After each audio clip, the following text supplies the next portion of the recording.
Hello and a very warm welcome back to Widowed AF. You're here with your host, Rosie Gill-Moss, and joining me today, all the way from Barnsley, is Vicky Chadwick. Hello, Vicky. Hello, how are you? I'm very well, thank you, and I'm glad that we finally got to speak. I just noticed as I was doing my kind of quick brief read through my notes prior to speaking to you that you were from Barnsley, and we did have a chat just a moment ago because my lovely alive husband and often co-host of this podcast is at Barnsley born and bred. Yeah. Must be something about the accent. It must be, definitely. So, Vicky, today's going to be, we've just discovered a little bit of a challenge for us because your husband died from COVID, and up until about 30 seconds ago, you didn't know that my alive husband very nearly died from COVID. Now, ordinarily, I would have prepped you for this ahead of record. However, because life has been quite chaotic this week, Yeah. I didn't, and I apologise for that. So I hope it's not, we're going to have a chat, and we decided before I hit the record button that we would just see how this went. Yeah. So, yeah, I think let's just go for it, right? Yeah, definitely. Yeah, cool. Okay, all right. So your husband, Kevin, he died from COVID, and it was right in the middle of lockdown, wasn't it? It was just at the start. So I think we'd been in lockdown for about 4 or 5 days, if not even a week. Wow. And the other thing we focused on was making sure that we went to work, we went to the supermarket, and we came home. That were it. Yeah. My mum at the time had COPD, Yeah. and his dad had prostate cancer. So we worried about them mostly. So there were no, we'll bend the rules, we'll nip and see them. It was just us two. Went to work, came home, did the shopping, dropped the shopping off at mum and dad's when we needed to. That were all we did. So we didn't ever think that it could affect us like it did. I mean, we were young and fit and healthy. Well, not very fit, but definitely healthy. So we didn't really think that it would get us like it did. Yeah, I have to say we were exactly the same. And much like you, we were up in London. It was my birthday's in early March. And it had sort of started to, make the news and social media a little bit. And we were sort of thinking, oh, gosh, this is crazy, isn't it? But, we'll be fine. We'll be fine. We're young. We're fit. We're well. I get fit-ish. But it was like Russian roulette, wasn't it? Yeah. It seemed to just strike with no warning, and primarily men. Yeah, definitely. Kevin did have type 2 diabetes, but it were all managed. So Yeah. he managed it with tablets, and he went to work, and he did he were a forklift truck driver and a warehouse manager. So he were in an active job. So you wouldn't have ever thought that he wouldn't have been able to fight it off. Yeah. But it came to the point where he couldn't. So talk me through this. Tell me, go right back. How long had you and Kevin been together? How did you meet? Give me a little bit of your love story first. So we met on a night out, which was one of his work nights out. My best friend worked with him, and she said, "Oh, will you come to this work night out with me?" I'm like, "No, can't be bothered." Those kind of things. Yeah, of course. And Kevin were a bit older than me. There were 15 years age gap. So when we first met, it were like we were just friends, and me thinking, "Oh, he's a bit too old for me, this, that, and other." And my friend said he really likes you. Just let him take you out for a drink. So about a year later, we'd been bitting and batting, and me saying no, and him persisting. I eventually went on a date with him, and then from that time, we were inseparable. We were together all the time. So we got. And when was this? When did you meet? Just the back end of 2008, beginning of 2009. We're together for back end of 2009, beginning of 2010. That's right. We'd been together for about 3 months, and then we decided that we wanted to move in together. We went to view our house and bought it, and moved in, got engaged, then got married in 2012. See, I've always I've been married twice, but both of my husbands I have known pretty quickly that they were the right one. And I, particularly this time around, I sort of, well, we felt, why waste time? You know, Yeah. if you know, you know. Yeah, that's it. Um, So, I mean, people did say, "Are you sure this is going to work? Like, you've not known each other that long," but we just did, and it all clicked. So then we got married, like I say, 2012, 26th of May. Definitely the best day of my life. Loved every minute of it, even though I was bridezilla before the wedding. were I you? was an absolute nightmare. Where did you get married out of interest? Rotherham. We got married in just a hotel local to us. Um, and it was lovely. But like I say, I was Yeah. bridezilla. Kevin was laid back. I was the stressed one. He was just like, "Oh, well, it'll happen. Don't worry about it." And I was like, "I'm worried. Like, this is the biggest day of Yeah. my life. We're worried." I think no matter how hard you try, the last few days or hours, it happens to the best of us, Yeah. right? The morning of the wedding, though, I were absolutely calm as anything. But then my sister was stressed. My sister was like, Yeah. "Oh my God, oh my God." I was like, "Just calm down. If it happens, it happens. If it don't, it don't." She was like, "You've been like this big stress ball for all this time, and then now you Yeah, can't." you'd burnt it out early. Yeah. So yeah, then we just started as lives together, lived in Thurnsker, which is where I grew up.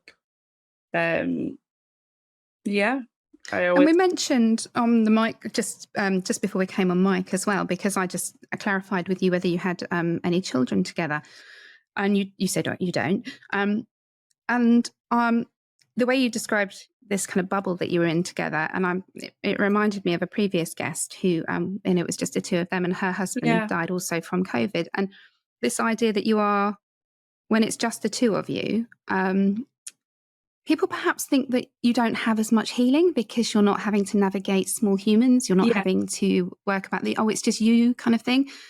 And I feel like actually it must be incredibly lonely and isolating, and especially in lockdown, yeah. to have the other part of your bubble missing. So as it was the beginning of lockdown, I was lucky enough to be at the hospital with Kevin when he passed away. Oh, I'm so pleased. I mean, not obviously that he Yeah, died, but I'm pleased that you were able to be with I was him. lucky in that respect. But after he died, I said to the nurse, "What now? What do I do? Like, do I get a test because he's died of COVID?" She said, "No, you just need to go home and isolate for 14 days." Oh, I've just lost just nice. a husband. I was 33 years old on my own. And she told me I had to go and isolate for 14 days. So because I drove to the hospital, I couldn't drive home because I weren't in any fit state. So my No, sister of course. came with all masked up. I was sat in back at car, and she took me to my mum's, and I sat in my mum's back garden, 6 feet away from her, just crying, saying I don't want to go home, but I had to. Oh, Vicky, that's breaking my heart. The I fact had that to you're go. sat 6 feet away from people that must have wanted to wrap their Yeah, arms around you so all my desperately. mum wanted to do was hug me, and she couldn't. So I went Oh, home. My friend then said, "We can't have you sat at home for 14 days on your own." But because it was so early, we couldn't get a test unless you paid for one privately. So my best friend, she was brilliant. She set up a GoFundMe page for me to get a test so that I could be with my family. So luckily I isolated for 7 days on my own, and then I got the test back to say I was negative. I've never been your best friend did this for you. And then did you then go and isolate with her, No, I isolated with my mum. with your mum? So yeah, I went and What a lovely friend. yeah, she was the one that got us together. So Oh, same yeah, friend. same friend. Oh, Yeah, so she's been there since the beginning. I mean, it seems ridiculous now when they were kind of throwing these things at us Yeah, left, right, and centre, yeah, just a year ago. But I can remember I can remember bringing the hospital and saying to him, "Does he still have COVID?" And they were like, "We don't know." yeah. It's it was just What? Because they were testing on the way in and testing on the way out. Maybe. Actually, I don't even think they tested on the way out. It was yeah. very peculiar. It was the strangest thing. But I mean, I weren't even able to grieve for him properly in the hospital or say his goodbyes properly because I was masked up. He had this Yeah. awful thing on his face, which is a it's a vision I'll never forget, and sometimes I still see it when I close my eyes. Was it a ventilator that he had? No, he were awake, luckily. I mean, I Mm. say luckily, but it's probably not lucky. But and he knew what were happening. He knew that he were dying. It came a point where the doctor came in. I think we're about 10 hours in, and said we can try one more antibiotic. And his words to the doctor were, "What is it going to give me?" And he was like, I can't say it's going to cure it because it's not, but it'll give you maybe another day or so. He said, Oh, gosh. and then he said, what's the point in sitting here with her like this, knowing that I'm going to die in another 24 hours? Just make sure I can be comfortable, make sure that I can call my family. So at that point, we FaceTimed as friends, as family. But no one could quite believe it. And then he said I to me, can't imagine having to do that, having to sit next to my husband, who 24 hours ago was fine, yeah, and make these FaceTime calls to people to it tell was, them that he was dying. And, it were and awful. I'm so sorry, because I'm completely blown by this, because I have to say, like, when I saw your story, I thought he would have been intubated. I didn't No, realise he was no, awake and it were away. aware that he was dying. And it's made, I'm talking about, my hair's all standing up on me, but it has, because that's terrifying. That's Yeah, terrifying for him, and it's terrifying for you. I really feel bad for you both. That's and awful. he was such a caring person. He always thought about other people. So he loved his job. And a few hours before he died, he said to me, ring work for me. I was like, what? What do you mean? He was like, ring work and tell them that they need to order some gas forklifts so they'll not get through next week's orders. I went, are you kidding me? Are you joking me? You've just been told you're dying and you were like, Vicky, will you just do it? Do you And know what? That's not the first one of these I've heard. These requests, kind of, it's like loose ends. They need to make sure yeah, that they're leaving things in order. so I were on phone to his boss and I were absolutely sobbing my heart out. And he was like, Vicky, why are you ringing me to tell me this? I went, because, well, I'm not saying the words that I said. You feel free. Because he's told me so. And he was like, okay, yeah. He was like, just ring me later. And like, he was like, don't worry about anything. Don't, like, you're going to be fine.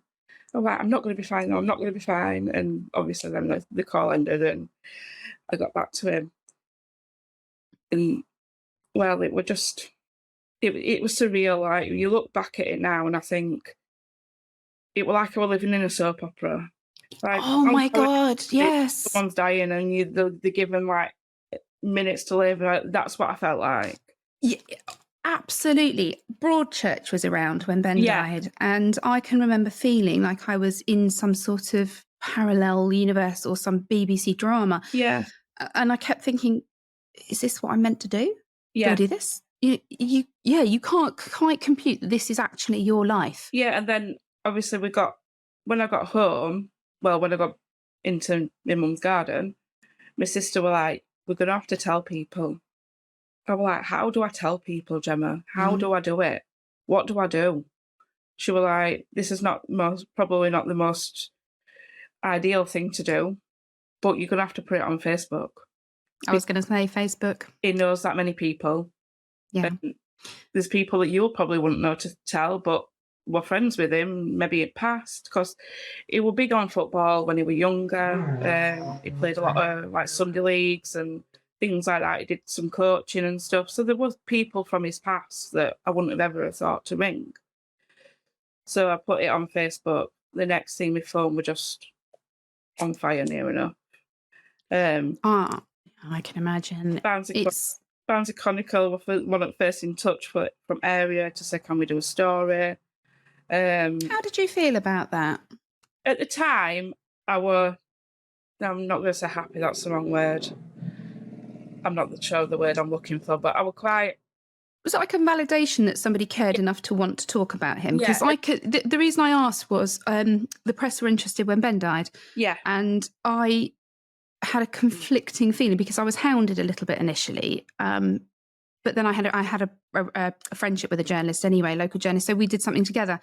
And I felt that gave me a bit of power and autonomy over what was said. I think that I preferred it because there were people that were breaking the rules at the time Mm-hmm. of thinking it weren't as serious as it was. And I Mm-hmm. thought, if I get my story out there, it might save someone else. Yeah. Yeah. And When John was in hospital, I posted daily with updates for the same reason, yeah, because his I've never met some of his friends. no, We'd only been together just over a year actually at the time.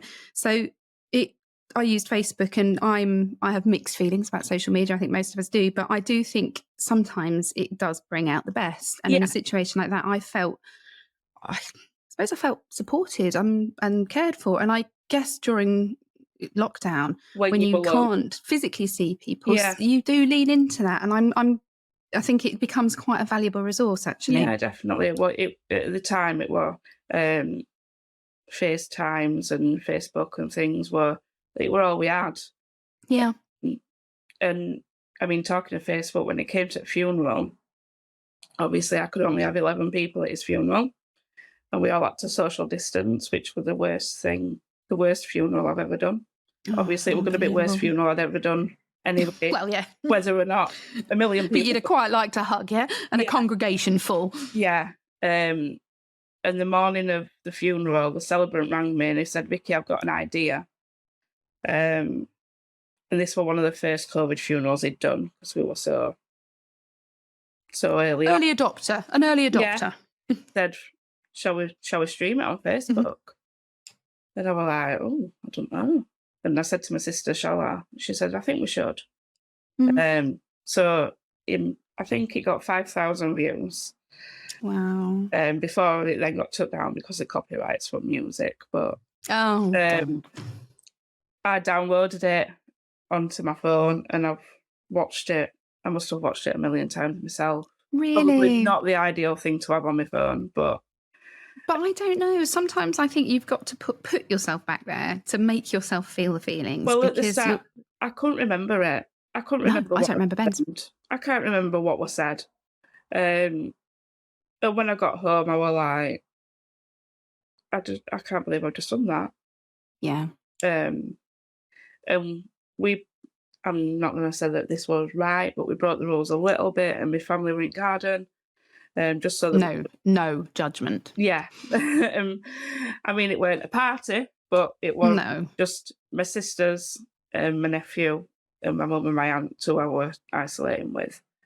So we managed to give him a little bit of A little bit of a wake. yeah, And, and for you not to kind of have to go home to your isolation and sit on yeah, your own with a bottle of wine. And yeah, I mean, can I ask you how you feel about this now? Because I know that there is quite a lot of anger from people who lost their loved ones during COVID yes. about the rules that were broken, and this kind of one rule for them and one rule for us kind of thing. And how, do you feel quite angry, or Yeah. have you made, Um, yeah. Mm, Sometimes I do, and I know that I maybe bent the rules a little bit, but I weren't having massive parties, and I was just doing what I had to do to get by. yeah. Um, And I think lots of us bent the rules because we're human beings, yeah, and we are, we're not perfect. I've said before, my mum and dad came to me when John was told that he wasn't going to make it, or they told me John wasn't going to make it, because they couldn't not be. My parents were in good health, fortunately. They didn't have health concerns, otherwise we wouldn't. But they couldn't leave their daughter to do this alone again. They couldn't. So for them, it was a rule worth breaking, and they drove to there. I mean, my mum was funny. Everything had to be Dettol sprayed before it came in the yeah, house. They were very, very cautious, but humanity trumps yeah. sometimes these rules. I was And like that. Obviously, my mum, she's not with us anymore. We lost her. oh no, Yeah. So I was with my mum, but I was saying I wouldn't cuddle her. I wouldn't. yeah, First off, I wouldn't go anywhere near her. And I'd just sit at one end of the room. She'd be like at one end of the living room, I'd be at other, and she lived with my yeah, aunt. So my aunt were like, "You do know you can be together now." I was like, "No, no, I'm not touching her. I'm not risking it." yeah. You Um, become so scared, don't you? but I never got COVID ever. I've never had Not not even without, because I had it when John had it, no. but I just lost sense of taste and smell, so I was quite fine. And then I had it earlier this year, much worse actually. Yeah, But it was a bad cut flu type thing. So yeah, But yeah, I wonder if you've got natural I immunity. must have, Yeah. but it's very strange that I never got it. Um, Yeah. and then after that, when things started to open up a little bit, I were around people that have had it, and I've still never got it, and I was like, Mm. just weird. You probably Um, got such a massive dose from him. yeah, You've built your own immune. You probably so, created your own vaccine. yeah. But yeah, it's just crazy. And then, as I say, so we lost Kevin in the April, and then we lost my mum in February following. Oh, love, I am so sorry because, again, I've spoken to, I suppose it's the ages that we're getting to, that our parents are getting older. And so many people I speak to lost their loved one and then lost a parent. And Yeah. I'm a little bit pathetic. You know, I ring my mum every single day and Yeah. I adore my parents. And I just don't know how I know it's going to happen one day, but for it to happen so close to Yeah. losing your It weren't husband. it weren't expecting my mum were only 59. Oh, she was young as well. She were ill. She did have some conditions, but um it were again unexpected. It were quick. And I were like, what, I can't do this again. I can't do this No. without her. But No, I that's really tough. Yeah, well, we do, don't we? This is the thing. You say to yourself over and over, I can't do this, I can't do this, and yet somehow you do. there's been times Um, where I've gone to the point of I can't do this and I've got yeah, to rock bottom. yeah, me Uh, too, darling.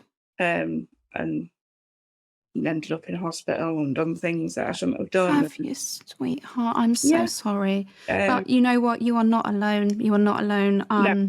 I presented at the at A&E in mental health crisis recently. I have therapy every week. I take Yeah. medication. You know, No, yeah, it's not something I'm ashamed of. Uh, no, I'm glad. and a lot of people don't want to talk about taking medication and struggling, but it's 10 times easier if you speak about Oh, it. I mean, I didn't know if I was going to talk about this, but I am going to. good. I did turn to drink Yeah, me too. really badly, where to the point I didn't know what I was doing, and 3 or 4 days a week, and I was just getting absolutely bladdered and not knowing who I was, what I was doing, or who I was with, or where I was.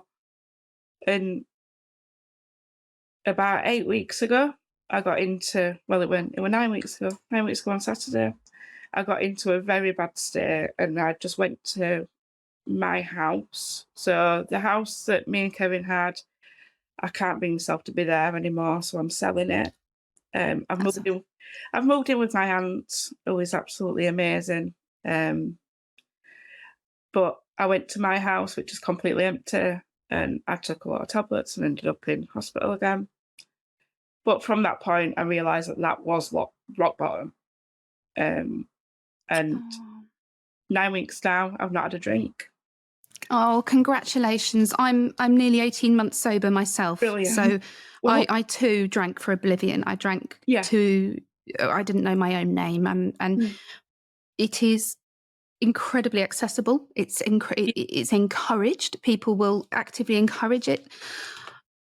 No wonder we lean into the substance that will give us the quickest release from what we're feeling. So please do not ever feel ashamed for leaning into to drink, because, my God, trust me, you're not the only one. Yeah. But congratulations on 9 weeks of sobriety, because that is no mean feat, and I am very proud of you. It's difficult. Yeah. First few weeks where I just avoided the situations. I was like, I'm not going out. I'm not. And then after that, I've been out now and I've gone on to zero. And the questions of, why aren't you drinking? Why aren't you having a drink? Like, I don't want to. I've Yeah. got a problem. I don't want to. Do you know what? I'm the same. I don't bother, because I thought, well, what am I going to say to people? Because I have an issue with the word alcoholic, because it labels you when you've stopped, Yeah. right? Yeah. So I don't tend to use that word much myself. Some do, some don't. I say I'm in recovery. So, and I find that shuts people down, Yeah. because people will, especially if you have been a big drinker, Yeah. will, and also it shines a light on their own drinking, perhaps. So if you were kind of the heavy drinker and then you stopped, then who's the next one in line, Yeah. right? But I did 100 days to sort of see if I could do it, and I have never looked back. I have wobbles sometimes, particularly when my mental health is wobbly, and I think, gosh, a bottle of disgusting wine would just deal with this. Yeah. But it wouldn't, would it? No. It wouldn't really. Still there next morning, isn't it? Yeah, of course it is. And then you've got to drink more to deal with it. And the whole time you are poisoning yourself. And Yeah. I don't like to become a kind of health, because I'm not a health nut at all, but the No. realization that we're trying to stay alive, but we're necking booze, right? Definitely. I mean, I went for some drinks with some work friends a few weeks ago, and someone said, "Just have one." And I was like, Oh God, just have one. Just have one. I think one is not too enough many. anyway. One's not. It's not enough, and it's too many, because Yeah. one will not make any difference to how I feel. And if I'm completely honest, I don't like the taste of it. I'd rather have a fizzy drink. Yeah.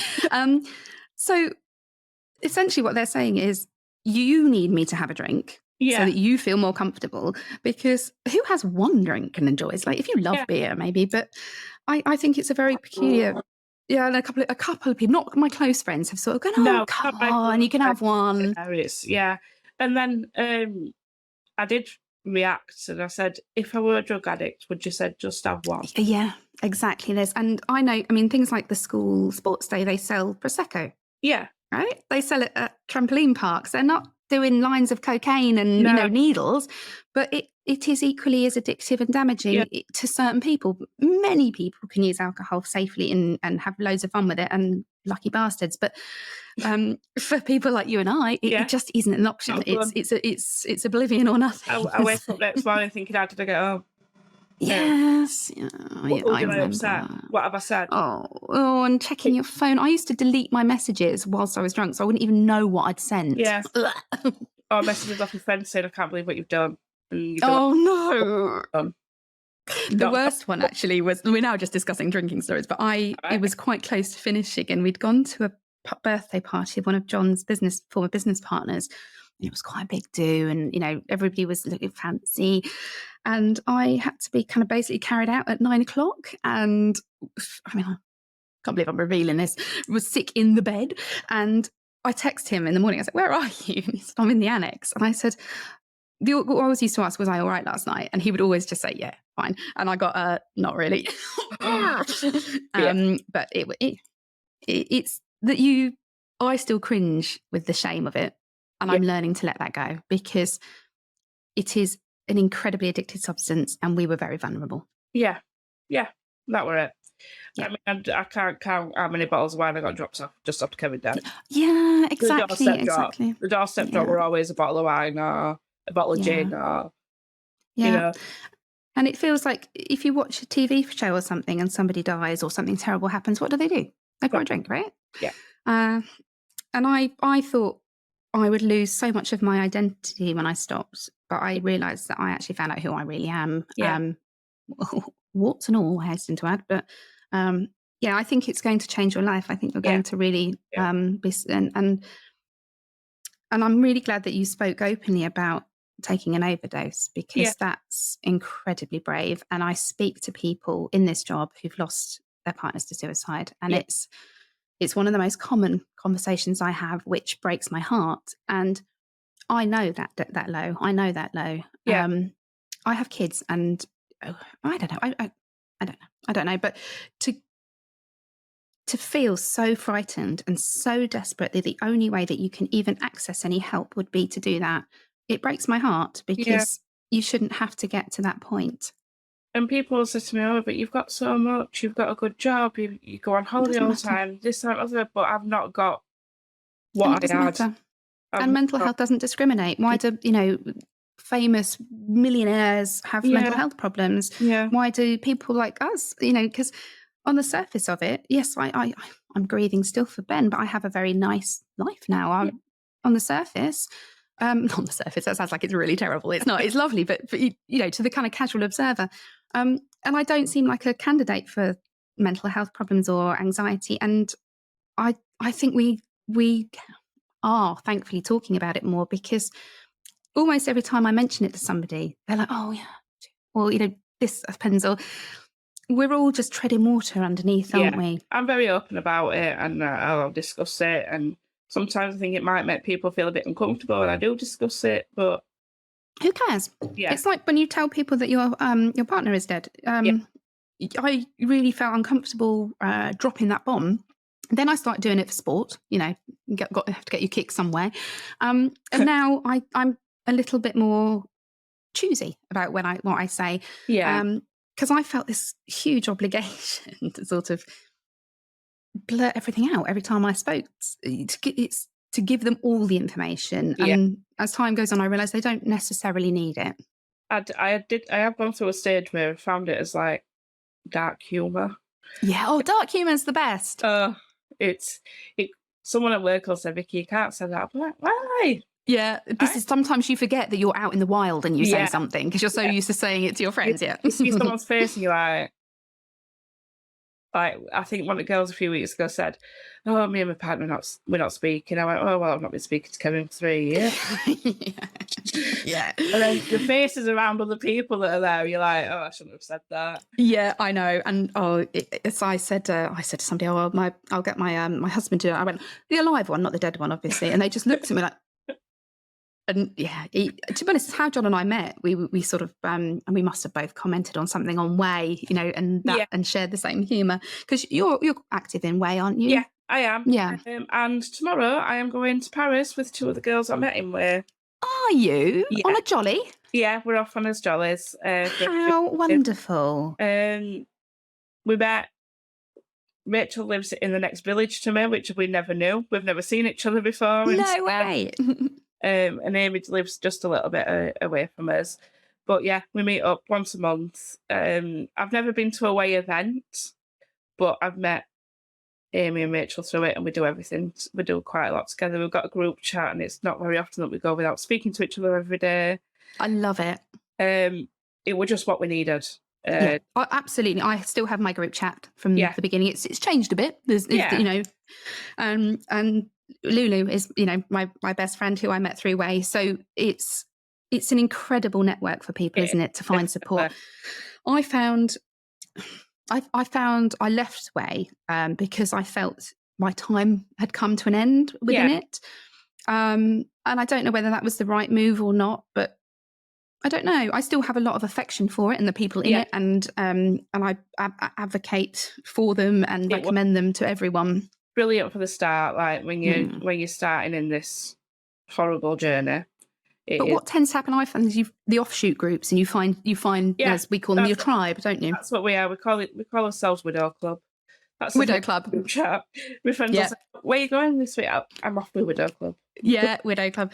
Yeah. In fact, I just introduced somebody up at school to, she's a member of my tribe, and they sort of looked at me awkwardly, and I thought, oh no, you don't know what that means, right? Like back pedal. Crazy the people that you find, though, isn't it? And the friendships, like the real kind of soul sister friendships, where you have seen you didn't know each other before. The previous version of you that no longer exists. Yeah, they didn't know that person. They've been there for the messy, the drunk, the crying, the inappropriate behaviour. Yeah, and those ones will be there with you for the rise back up again. They will celebrate every high with you, and I think it's so important to have that around you. And I genuinely think Way is the best starting point, at least. Completely, I agree. So and there's jollies. Oh, lovely. And Paris should be quite nice as well, shouldn't it, this time of year? Yeah. Warm. It's going to be very nice. Oh, how lovely. You won't be doing Disney, I presume? No. No, I'm still scarred. And so tell me, Vicky, so you've talked to me a little bit about what life is like for you now. You've created this new network of friends, and have you managed to sustain your previous friendships? Because I know you talked about your best friend. Have friendship dynamics altered as a result of this?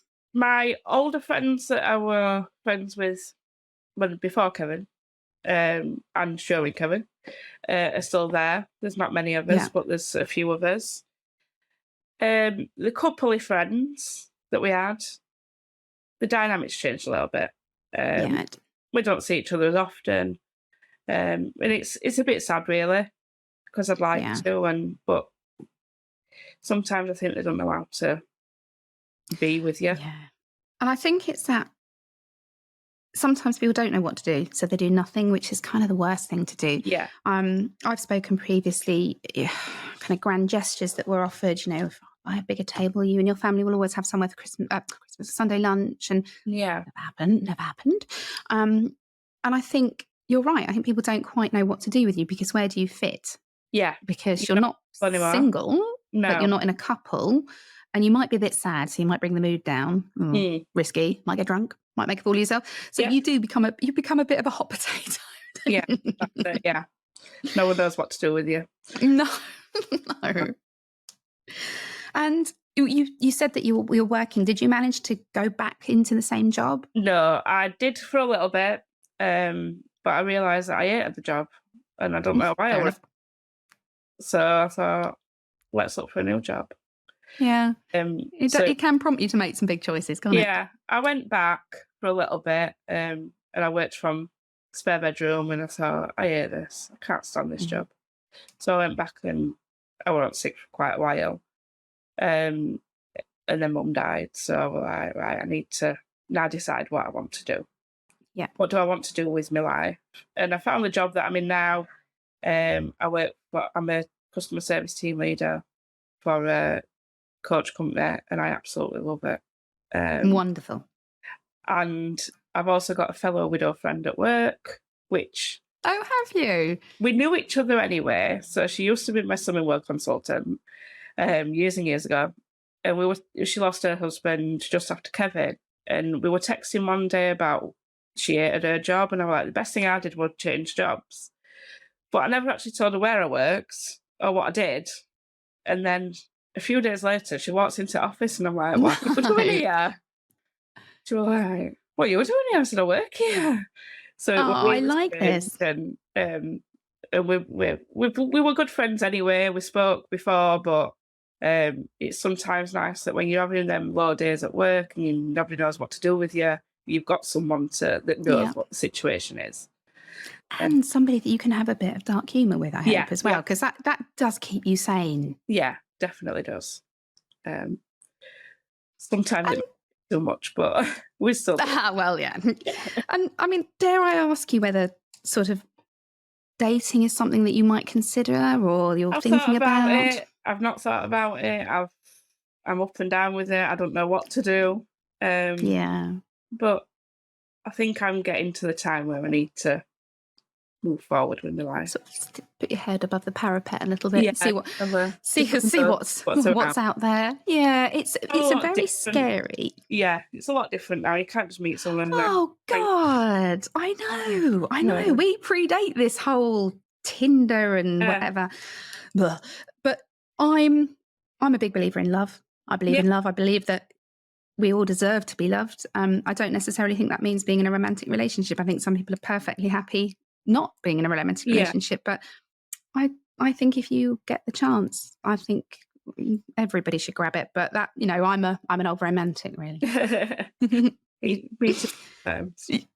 No. Well, Vicky, it's been lovely talking to you. Yeah, it's been really nice. You've been incredibly open, and you've spoken really beautifully about Kevin. And I'm really, really sorry. I'm really sorry that you've been left without your other half, because I know what it feels like, but I at least had that distraction, and to go through all that grief alone as well. It just feels like it was just piling in on you. And no wonder you've had some crisis since. And I think that you are incredible. I think bloody well done, 9 weeks sober. Are you going to AA or anything? Or are you doing it white knuckle? I'm just doing it alone. So I've got 2 sisters, and one of my sisters is sober. So she's helping me through. She's doing really well with it. She's just over a year now, a little bit over a year.